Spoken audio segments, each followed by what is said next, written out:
Welcome back to the channel, guys. I have sped this video up. No one wants to see how hard or how easy it is to put an alley deck in. This one did go together pretty easily, so there is no trips to the hospital, there's no sweat, and there's no screaming and shouting. So do excuse the cracking video. I do apologise. It is parental guidance. And I will bring you back down to speed as soon as it's done. We've got all the kit on it and we'll have a little walk around.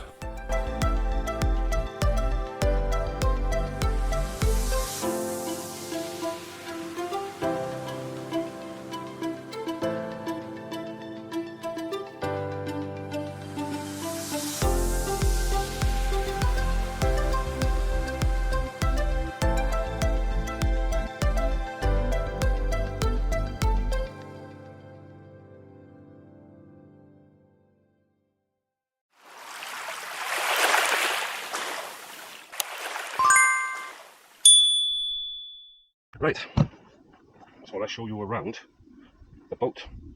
So as many of you will know, I had two of these done, a 365 grey and Mike from Aluminium had the blue 420 done.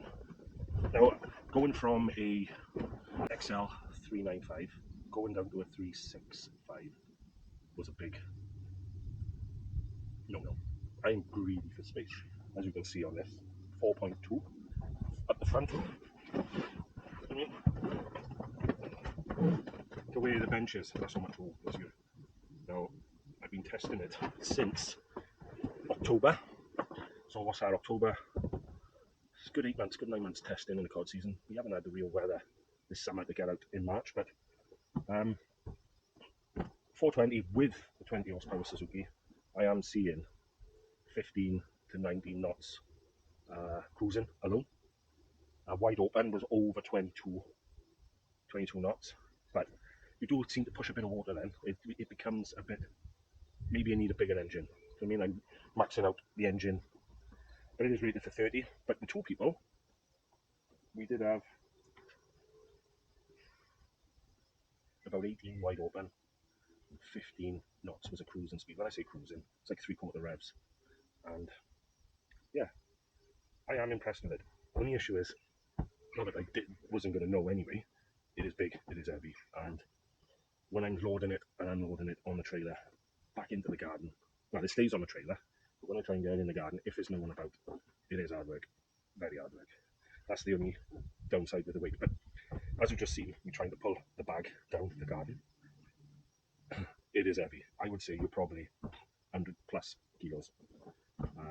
Well, 95, 100. It's been a while. I haven't shown anyone around it yet. I've obviously used it, but this is the first look most of you have had of it. It's nothing special. It's nothing different to any other boat on the market, but just wanted to be a little besmoked, a little something for me. Do you know what I mean? It's German grade PVC with all extra wear patches on top of the tubes where the floor meets on the side. There's more width and more movement and the friction and traffic is. We have got, most of the boats do this as well, like a rubber matting under the tubes. I'll try and give you a picture of that now once it's in. Heavy duty D brackets scattered all the way around the tubes. Everything is double glued, everything. Transom, the seat thwarts. I'm not sure if that's a big deal really, but I do think all transoms should be double glued. And your seats, stuff like this, maybe not, I'm not sure, maybe a bit overkill. But we have, I'll try and bring it around to show you. I'll try and take it around and show you as I go. Right, so I'll take it around. We've got plenty of handles on the inside of the transom, on the outside. I've got to glue them on. I only had them yesterday, so two up the front. We can use these as well. We didn't, at the time, we didn't want to pull wheels. This was purely a train boat, purely. But now I'm wishing I had the brackets put on the transom for a set of wheels, just so when I'm coming in at low water at some places, I have got a little bit of, you know, I can move it a little. Not that I want to. It's a big. This is really heavy. It's a monster. Needs a clean, but that's a nice little touch. You know, you can clip your anchor off to the nice ribbon strip. That is, I love that. You don't have to worry now about dragging it over the top. You can see where the rope is rubbed on here from anchor, but normal traditional handle on the front. I do have a anchor brace that goes there. I've taken it off because I used it on my other boat. As you can see, the quality is pretty bang on. There are some little nips here and there, but if you were being fussy, like the glue hasn't rolled out hard enough there. There's some, like if you are being fussy, that's not level. There's some glue around there, but at the end of the day, it was a sample, and I've seen worse. There are no samples. I'm happy with the finished quality.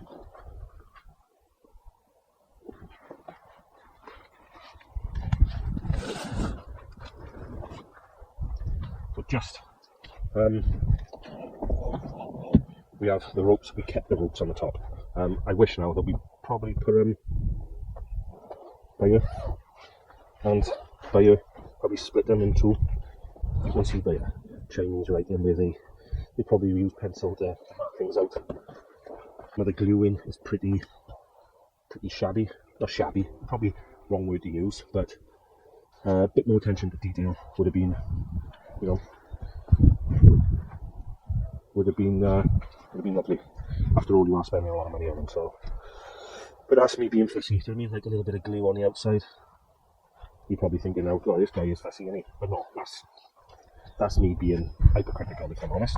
Like, I don't know whether you can notice around here, it's like the gluing have slipped when they put it on. That one, I've moved over. Yeah, so a little bit more about it. We've got 2 pressure reliefs on each side. There is 4 tubes on the top, 2 back, 2 up the front. Got a keel.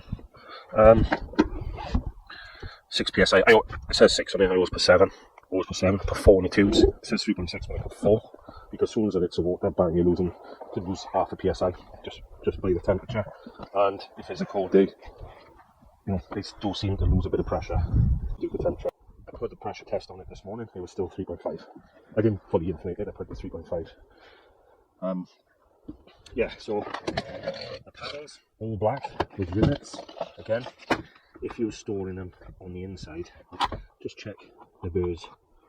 Like if they are rubbing on it, you could weigh anything. Just check. Because to be honest, I never have them on the top now because I like to sit on the tubes.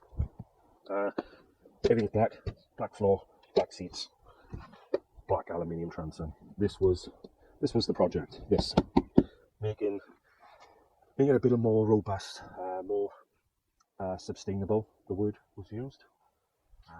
GRP plastic. I know you know what the world's coming to, but I don't want to use that as an excuse. It was just to be different, just to have something different. I know there is a lot of other boats that use the aluminium transom, but I think with the quality of the material and the aluminium deck, you know, some companies offer 3, 5-year warranties.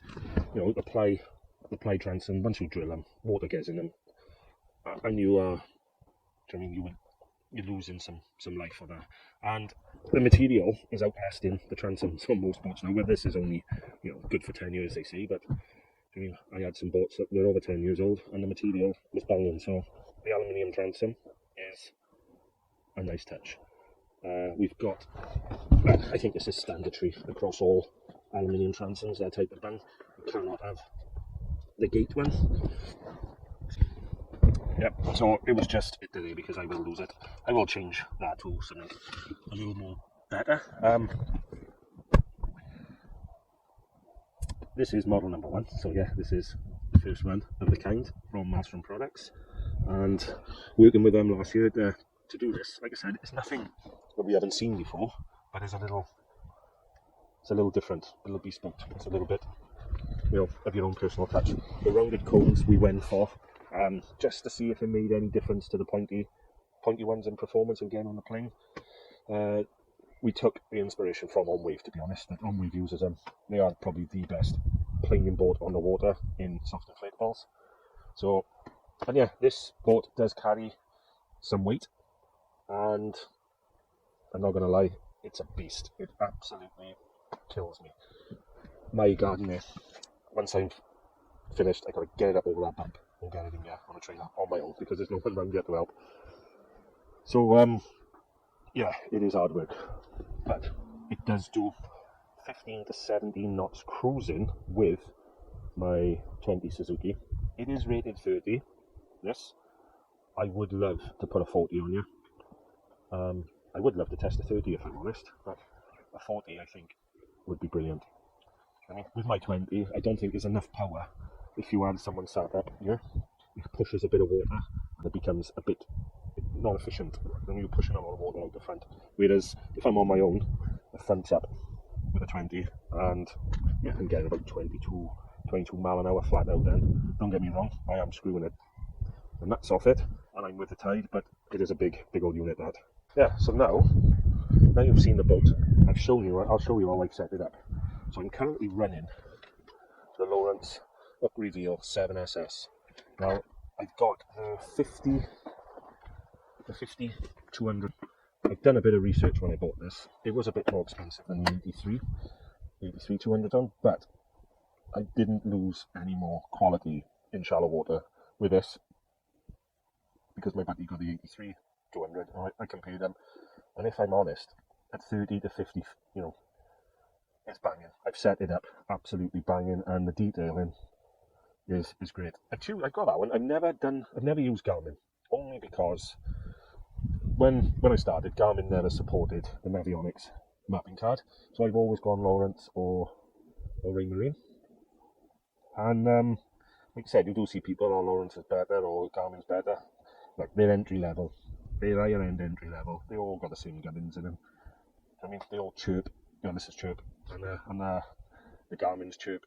They just offer a bit of a different interface. But do you know what I mean? They are entry level. They're cracking bits of kit.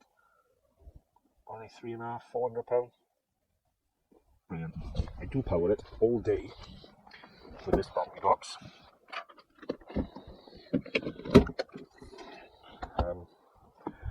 Got it rigged to an SAE on the back of there. I've also got 12 volt 3 amp charger, so if I'm running out the battery on my camera or on my phone, that does the job, and also tells me the voltage. If you can see there, 12.5. That's neat. Little carry case. Usually goes in the bow bag there, along with all my other gear, my food. So I got all this deck space to hand. When I am fishing, I normally, if I am winter fishing, push these back up, right up as far as they can go. I get down in there then. Rods out the back on the rod holders. Got them rail blazer on each. I did used to put 2 on each side, but it's just too much clicker. If I need 4, what I do, I'll move this down. I put the rod holder on each side, and that's 2 out the back, 2 down tied in, 2 up tied in, and they be angled out on each side. What's next? My anchor bracket. Always have an anchor bracket on here. I got 300 with 8mm. I've got an extra 50 with blue. You know, people say I was floating. Hey, look, you've got 5 meters of chain, 2 kilo Bruce. That don't float. It does the job. You know, it's absolutely perfect. And what I normally do then, with my anchor brace, I got a carabiner on it, so it pulls over the top and just holds there. So that don't bounce around. Put all my gear up here. And then I put a bungee or a ratchet, not a ratchet strap, but a cam strap from there. Just keeps everything up here. The roll locks, the inside storage for your oars. Neat, everything's out of the way. I have a rail blazer on the seat here, and I've put one on the bottom of there. So everything I need to hand when I'm fishing, whether it's T-bar, pliers, knife, snips, elastic, VHF is usually around my neck, to be honest with you, but because if you fall in, it's no good in there, you know, around your neck. but everything I need to hand is in there. I have a little bait tray then, sometimes, or bait bag on the floor under the other side, so all this area, if fish do come on board, is nice and clear. And then we have these, so the tackle tidies. I do apologise for the amount of people that have inquired. I just haven't had the time and the space at the moment to get a jig out to start making them. They are going to be made out of this aluminium, and they are going to be trimmed up with this trim. They're not going to have them on there.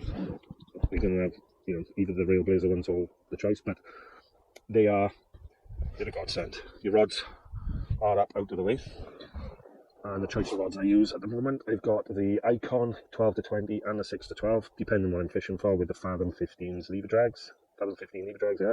Single speed there. Pen inshore 40 gram with a slammer. Cracking rod. Maybe a bit heavy for what I'm doing in shallow water, if I'm honest. And I've got the Shimano Speedmaster 120 gram jigger. With, I hope you can see, I didn't realise the camera was facing down.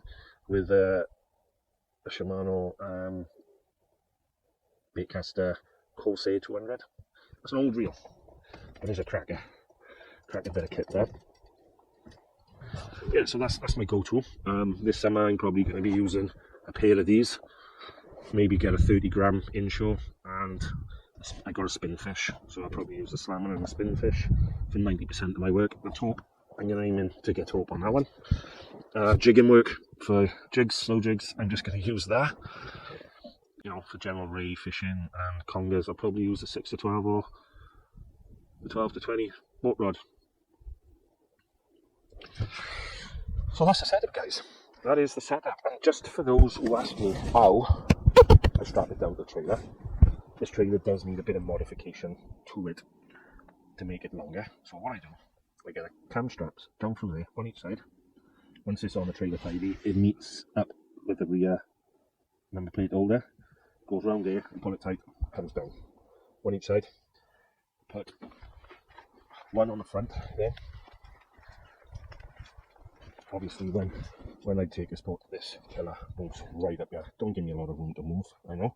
But I've got no more extra on that, so I've got to get a 40 by 40 galv bar, probably an extra meter on it, just for this. And yeah, so the winch end, I just use the winch to secure it. I don't never winch this on or off, because I'll just rip that off. And I put a strap over that, comes over the front, and I just strap him around here, pull him down.